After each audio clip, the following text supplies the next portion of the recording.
Ika-4 na quarter, unang linggo, ikatlong bahagi, ang aking alaga. Milk Base by Ses Kinder Teachers.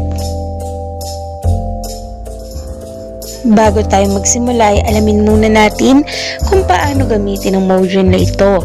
Para sa ating mga mag-aaral, ang module na ito ay ginawa para sa mga batang kindergarten. Ito ay naglalaman ng mga aralin at pagsasanay na naaayon sa Most Essential Learning Competencies o MELC na itinakda ng Kagawaran ng Edukasyon ng Pilipinas. Sa pamamagitan ng module na ito ay malilinang ang inyong kakayahang makilala ang mga pangangailangan ng hayop upang sila ay mabuhay. Ang mga pagsasanay dito ay idinisenyo batay sa interes ninyo na magpapakita ng inyong kakayahan. Basahing mabuti ang module at sumunod sa panuto ng bawat pagsasanay. At para naman sa ating mga magulang, ang module na ito ay masusing pinag-aralan at nilikha ng mga guro upang mapaunlad ang kakayahan ng inyong mga anak. Inaasahang sa pamamagitan ng module na ito ay makakamit ng mga mag-aaral ang kinakailangang kasanihang pagkatuto sa pagkilala ng kanilang sarili. Ang inyong suporta at pakikipagtulungan sa wastong pagsagot sa module na ito ay aming inaasahan. At para naman sa ating inaasahan, ang mga mag-aaral ay inaasahang una, matutukoy ang mga pangangailangan ng mga hayop. Ikalawa, masasabi ang wastong pangangalaga sa hayop. At ikatlo, makagugupit at makakakulay ng mga larawan ng mga pangangailangan ng hayop. Magandang araw mga bata! Handa na ba kayo para sa ating panibagong aralin ngayong araw?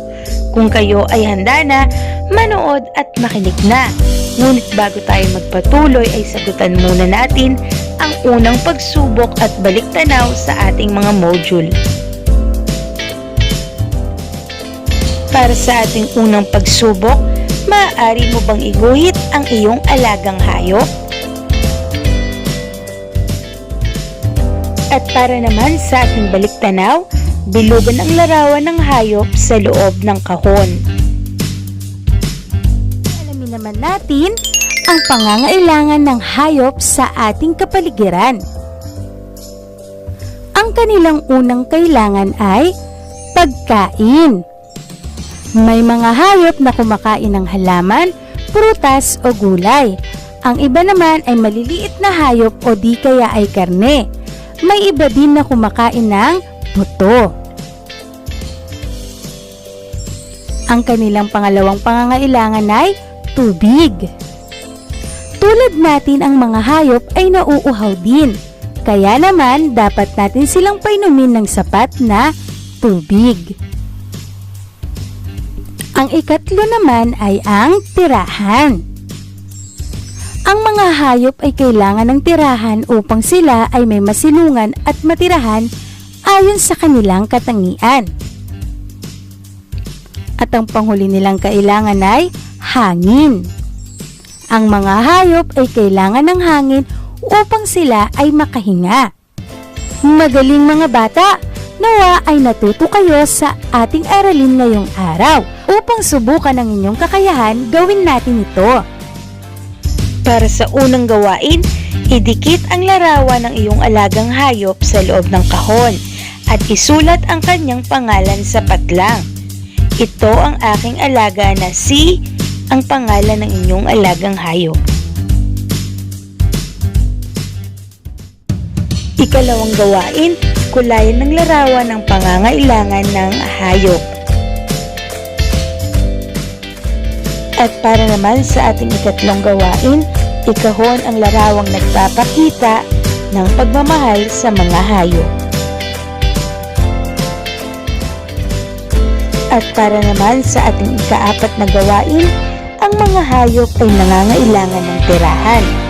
Kulayan at pagtambalin ang mga larawan na nasa ibaba. Ikabit mo ang mga hayop sa kanilang tirahan. At para naman sa ikalimang gawain, mula sa mga larawang makikita sa ibaba, lagyan ng check ang mga pagkaing maaaring kainin ng inyong alagang hayop? Ito ba ay buto ng isda, damo, lamesa, bola, damit, dog food, buto at carrot? Ano ang tamang sagot? At para naman sa ating tandaan, ang mga hayop sa ating paligid ay may kani-kaniyang pangangailangan. Una na dito ay ang tirahan. Ito ang lugar kung saan nakatira at makakapagpahinga ang isang hayop. Ikalawa ang pagkain at tubig, ang nagbibigay lakas at sustansya. Ikatlo ang tagapag-alaga, ang nagmamahal at nag-aasikaso upang sila ay hindi magpakalat-kalat kung saan-saan. At ang panghuli ay hangin upang sila ay makahinga.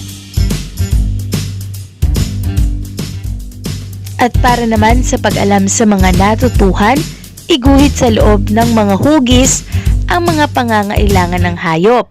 Para sa unang kahon ay tirahan, ikalawang kahon pagkain at tubig, ikatlong kahon hangin, at ikaapat na kahon tagapag-alaga.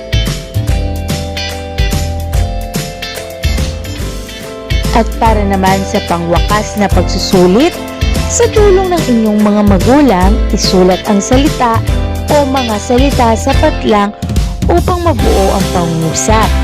Para sa unang pangungusap, kailangan ng mga hayop ng upang sila ay may matutulugan at makapagpahinga.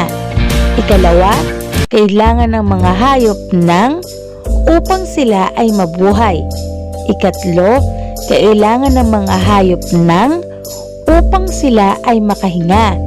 At ikaapat at panghuli, may mga hayop na nangangailangan ng upang mabuhay. Galingan ninyo mga bata! At para naman sa ating pagninilay, sa tulong ng iyong kasama sa bahay, lagyan ng check ang kahon kung tama ang ipinapahayag ng pangungusap at X naman kung ito ay mali. Para sa unang pahayag, hayaang magpakalat-kalat ang hayop sa kalsada. Ikalawa, sinipa ni Tani ang aso nang makita niyang papalapit ito sa kanya. Ikatlo, binigyan ni Glenn ng pagkain ang asong nakita niyang palaboy-laboy sa kalsada. Ikaapat, mahal na mahal ni Andeng ang kanyang alagang aso. Pinapakain at pinatutuloy niya ito sa kanilang tahanan.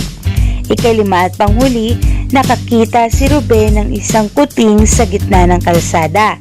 Pinulot at dinala niya ito sa kanilang bahay at pagkatapos ay pinakain at pinaliguan. Magaling mga bata, nawa ay matuto ka sa ating aralin ngayong araw. Hanggang sa muli nating pagkikita. Paalam!